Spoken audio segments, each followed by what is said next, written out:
دوو مانگ دوای وەرگرتنی پۆستی سەرۆکوەزیران، عەلی فالح زەیدی لە یەکەم گەشتی دەرەوەیدا سەرزانی واشنتۆنی کردو وەک ئەوەی زەیدی خۆی باسی کرد. ئەم سەردانە تەنیا گەشتێکی یاسایی نییە، بەڵکو هەوڵێکە بۆ دیاریکردنی چارەنووسی عێراق لە نێوان ململانەی جەمسەرە گەورەکان و ئاڵۆزیە ناوخۆیەکاندا.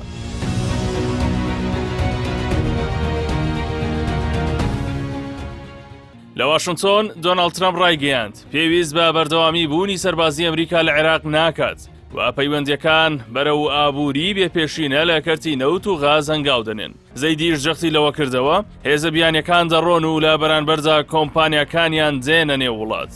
بە بڕوای چاودێران ئەم هەنگاوە جگەلەوەی وەک هەوڵێک بۆ بژاندنەوەی ژێرخان و داهاتی عێراق دەبینرێت. استراتیژێکی ڕوونی ئەمریکایشە بۆ سنووردارکردنی پەیوەندی ئابووریەکانی نێوان عێراق و چین کە لەم ساڵانەی کۆتاییدا برەوی بەرچاوی پێدراوە و خەبارەی ئاڵوگۆڕە بازرگانیەکانیان لە ساڵی ڕابردوودا گەیشتە 54 ملیار دۆلار. گەورەترین ئاڵنگاری زەیدی لە نێوخۆدا بڕیاری کۆکردنەوەی چەک لە دەستی دەوڵەت و هەڵوەشاندنەوەی گروپە چەکدارەکانە تا 30 ئەیلولی داهاتوو کە هێشتا بەشێکیان ڕەتی دەکەنەوە چەکدا بنێن. هاوکات عێراق لە بەردەم تاقیکردنەوەیەکی گەورەدایە بۆ هاوسەنگکردنی پەیوەندیەکانی لەگەڵ ئێران وەک دراوسەیەکی خاوەن هەژمون و ئەمریکا وەک زلهێزێکی جیهانی. هەر لەو چوارچێوەیەشدا کۆتایی ئەم هەفتەیە سەرجانی تاران دەکات.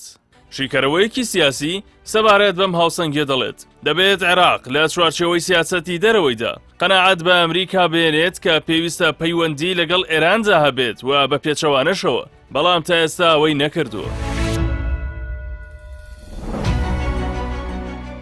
تا ئێستا سیاسەتی دەرەوەی عێراق نەیتوانێت قەناعەت بە وڵاتانی هەرێمەتی بکە لەو جۆرە پەیوەندی و نەتوانێت قەناعەت بە ناوخۆی عێراق بکە. بنمونە سیستەمی سیاسی عێراق نەیتوانێت قەناعەت بە عێراقیەکان بکە ئەوانەی کە بەرهەڵستی ئەمریکا دەکەن کە پەیوەندی لەگەڵ ئەمریکا گرنگە بۆ کۆمەڵێک بابەت بۆ مۆزوعی دۆلار، بۆ پاڵپشتی عێراق، بۆ سەپۆرتکردنی سیاسەتی دەرەوەی عێراق، بۆ پارێزگاریکردن لە داهاتی نەوتی عێراق، بۆ پارێزگاریکردن لە عێراق لە هەڕەشەیەکی هەرێمەتی و نەوڵەتی بەتایبەتی هەڕەشەی تیرۆر.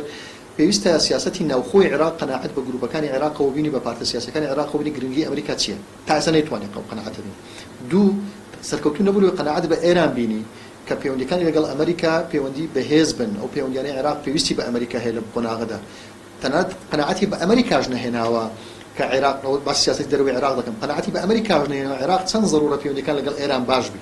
هەرکی زەیدی لەم قۆناغەدا ئێجگار سەختە. ئەو دەبێت لەلایەک پارێزگاری لەسەر بەخۆیی و بێلایەنی عێراق بکات لە نێو جەنگی هەرێمەتیدا و لایەکی دیکەیشەوە لایەنە نێوخۆییە دژبەیەکەکان ڕازی بکات کە تەنیا دەوڵەتێکی بەهێز و بێچەکی دەرەوەی یاسا دەتوانێت وڵات لەم قۆناغە مەترسیدارەدا ڕزگار بکات. والولايات المتحدة الأمريكية العراق لديه الموارد الطبيعية والشركات الأمريكية لديها المال